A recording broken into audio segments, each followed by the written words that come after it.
Good afternoon, ladies and gentlemen, and first of all, thank you very much for being here. Thank you to the Presidenta and to the Signora Presidenta and to the Signor Director del Museo for hosting this wonderful event. I also would like to really thank the staff of the museum. The work they have done to make this exhibition possible is absolutely incredible. Let me tell you a little bit about the story of this exhibition. In November, I went to visit Richard in Hong Kong, and after his wonderful exhibition at the Musée Guimet of last June, he expressed the desire to make an exhibition of coins. And I thought that the best institution that could have hosted this exhibition was the Casa de la Moneda in Madrid. And the first meeting we had with Rafael and with the president was in mid-January, so less than 5 months, slightly more than 5 months ago. I think that in 5 months, in most of the European country, you would have not even been able to start understanding to which department you had to talk to organize an event. And here in Spain, they were able to do everything in 5 months. And I have to pay a tribute to this country, which is the fast-growing economy in Europe, and they have this incredible capacity of make things happening. I also have to thank my dear friend Jesus Vico, his father, that we have been knowing for 35 years, which had been the link between us and the Casa de la Moneda, and the architects that have made an absolutely amazing work, and Ute Wartenberg, which unfortunately has not been able to be here, and Wolfgang Fischer-Bossert, that they are the authors of the catalog. They again have been able to produce a catalog which is scientifically impeccable and extremely interesting in a very short period of time. And last but not least, obviously, to Richard. We have to thank him because he has put together an absolutely fantastic collection. It's probably one of the best collections of his kind. And you see, I think that he had this unbelievable capacity that whenever there was a coin that had to be added to the collection, he was never afraid to go there and buy it. The first Greek gold coins, and the prototype of the Chrysos Theta, he bought it. The first Greek coin with an inscription, the Fanes Theta, he bought it. And you will see the collection and you will be amazed. He covers the birth of coinage up to 465. And he gives us a very nice view of how the coins have developed in such a short period of time, from being just coins without any kind of, anything on it, just piece of metal, to absolutely beautiful works of art. I also need to thank 2 more people, and who are fortunate but not here. One is John Pett, the former director of Pink, that in the first years assisted Richard in building the collection, and the second person is Eric McFadden. Eric McFadden is one of the most competent dealer, and he was of great support of Richard in putting together the collection. Now, what else can I say? I don't think there is very much to add to it. I'm sure that you will like the exhibition, and I just want to say last word and just to reinforce what has been said before. The coin world has always been there's always been a great collaboration between dealers, collectors, institutions, and scholars. This has always been one family, and there is no reason for no collaboration between private and public institution and private collectors and dealers. This is a wonderful example, and Spain is a wonderful example of it, and I hope that other institutions will understand the importance of the collaboration between collectors, dealers, and public institution. Thank you very much. Good evening, ladies and gentlemen.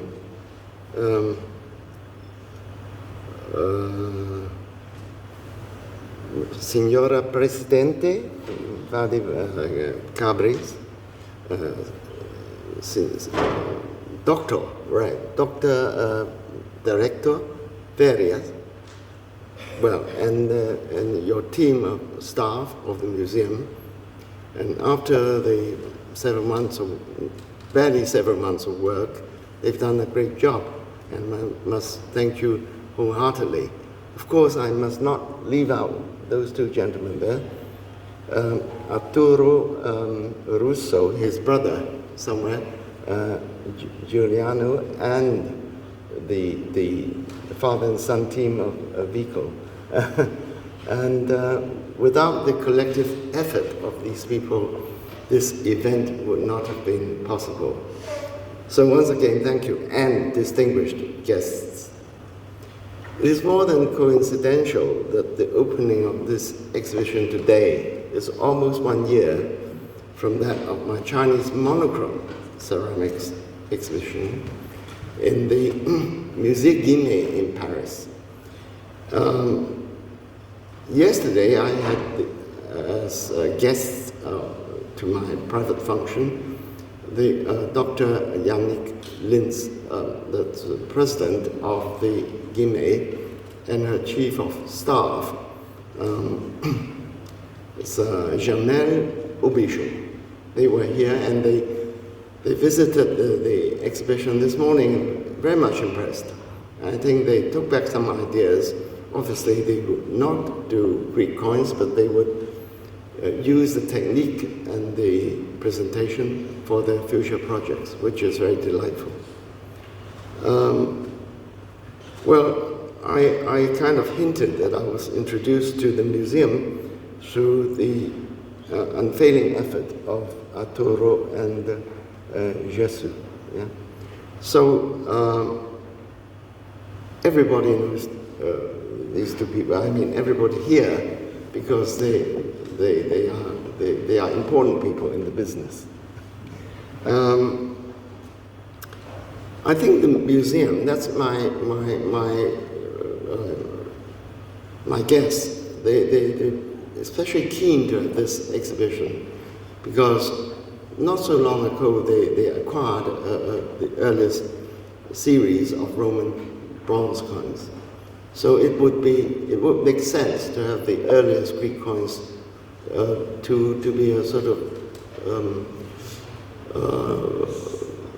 to be another sort of resonating event to that collection.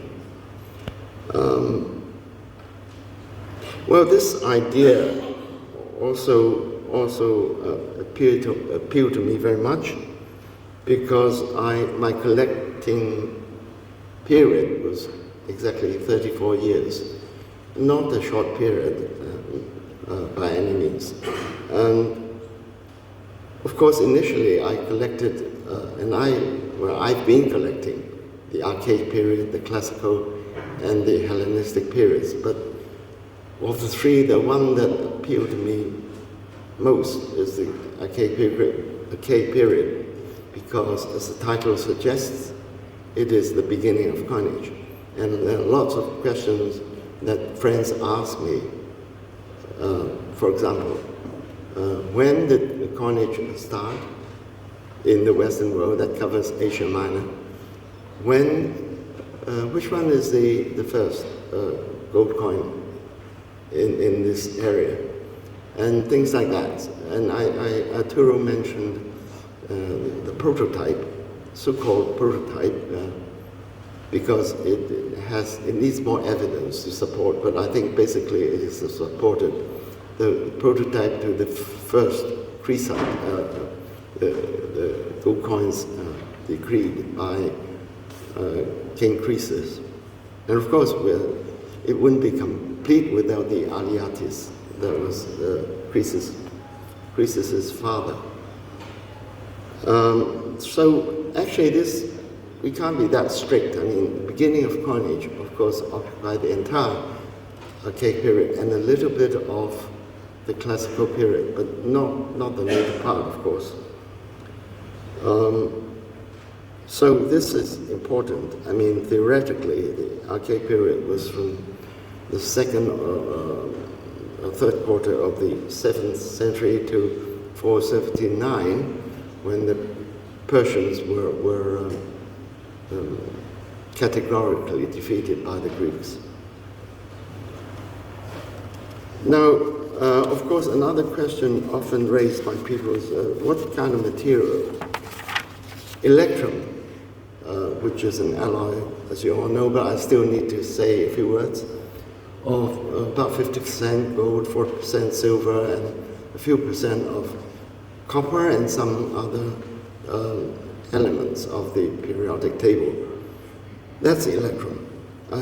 Traditionally, it's said that the materials found at the estuary of the river Pactolus, but for some years, some scholars tend to allude to the idea that the alloy is found in the mountainous regions. Well, all one needs to know, I mean, the important things about the development of archaic coinage and early period coinage can be found in an excellent catalogue, which I hope you will somehow get a copy of. It was authored by Ute Wattenberg and Wolfgang Fischer-Bossert. I think they do not need a lot of explanation, but Ute currently holds the position of the president or CEO of the American Numismatic Society. And she's told me that she's going to bring their members here in a couple of months to see this exhibition. And Wolfgang is a research fellow at the University of Vienna. And we had a lot of chats in the last 2 days, and we, coupled with my own opinion, I think this catalog will be a kind of what we call a Bible for the study of early Greek coinage. Because in the process of preparing the catalog, the two of them have discovered quite a few points that's worth revisiting. I mean, some past scholarship that might warrant to be revisited and changed if necessary. And I won't go into details, but as experts, they do know how to pick up things.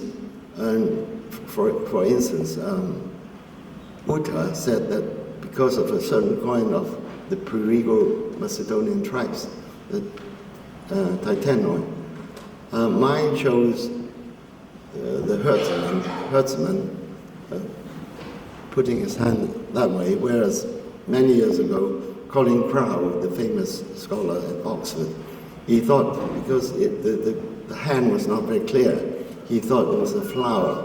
So it makes a lot of difference, because the hand, it might mean a kind of signal to the person in front, stop, don't advance any further, and can be interpreted in another manner. So I hope this book, even though it's not very thick, will find its way into reputable museums, universities, the auction houses, and the collectors. And I have no doubt that certain theories in that book will be disputed in the course of time, maybe 10, 20, 30, 50 years. But this is the spirit of scholarship. It's not meant to be stagnant, it's meant to advance. So it pleases me no more than this idea.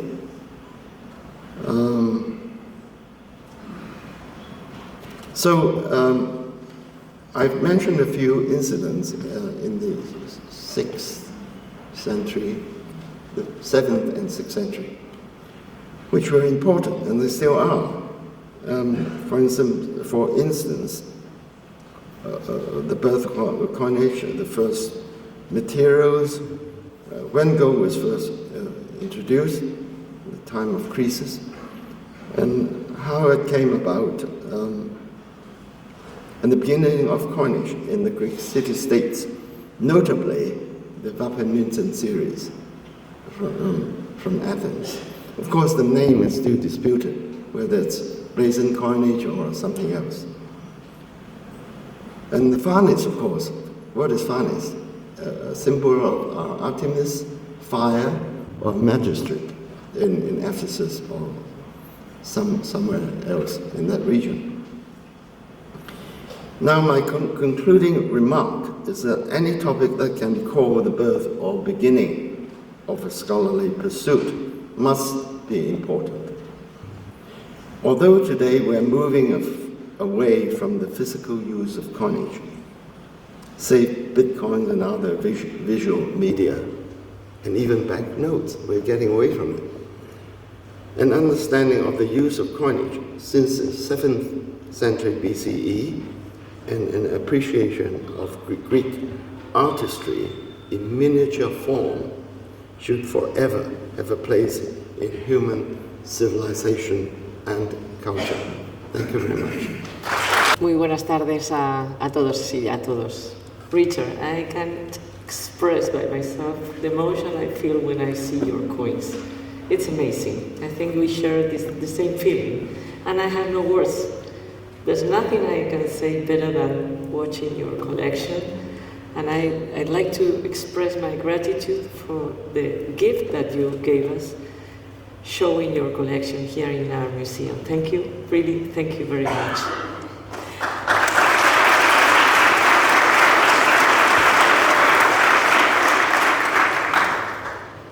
Es completamente cierto. Yo me quedo sin palabras cuando veo estas imágenes y pienso en la historia que han recorrido estas piezas a lo largo de tantos siglos. Es que no hay nada que se compare con algo así. No hay absolutamente nada que lo tangible, la historia, la cultura y la preservación del patrimonio. Por eso, esta persona que hoy nos honra con su presencia en este evento tan particular, tan singular y que tanto éxito ha cosechado, tan solo en su segunda edición, nos debe congratular a todos, nos debe dar mucha esperanza de que todavía hay cosas reales por las que vale la pena pelear. Nosotros desde la Casa de la Moneda lo hemos hecho siempre a través de nuestros distribuidores, a quienes apreciamos como parte de nuestra familia y por los que sentimos una extraordinaria gratitud, y veo muchas caras conocidas por aquí. Y al mismo tiempo tenemos ese compromiso con nuestra actividad cultural en el museo, porque es lo que permite esa apuesta por el valor del patrimonio cultural, que es tan importante. No solamente tenemos el compromiso de alentar a los jóvenes coleccionistas a que sigan nuestros pasos en la colección y en la valoración de la cultura a través del patrimonio, sino que también tenemos un compromiso por su preservación y por su difusión, y eventos como este, que no es solo exhibir en puestos algunas monedas que alguien ha conseguido adquirir y compartir con otros, sino que está lleno de actividades paralelas, seminarios, actos culturales, incluso viajes, pues nos llena de gran satisfacción. Si además en este año somos capaces de acoger en el museo la apertura de una exposición de la magnitud de la que nos ha traído Richard Kang con su colección, Zhuyuetang, yo creo que no podemos más que poner un broche de oro, y mis palabras sobran. Solamente quiero invitarles a que visiten la colección, que compartamos un rato de charla después posterior y agradecerles su presencia. I want to thank you, Isabel, for the great dinner you offered yesterday night. And I have a lot of new friends with me. I gathered a lot of new friends, and your family are amazing. Thank you very much. Muchas gracias.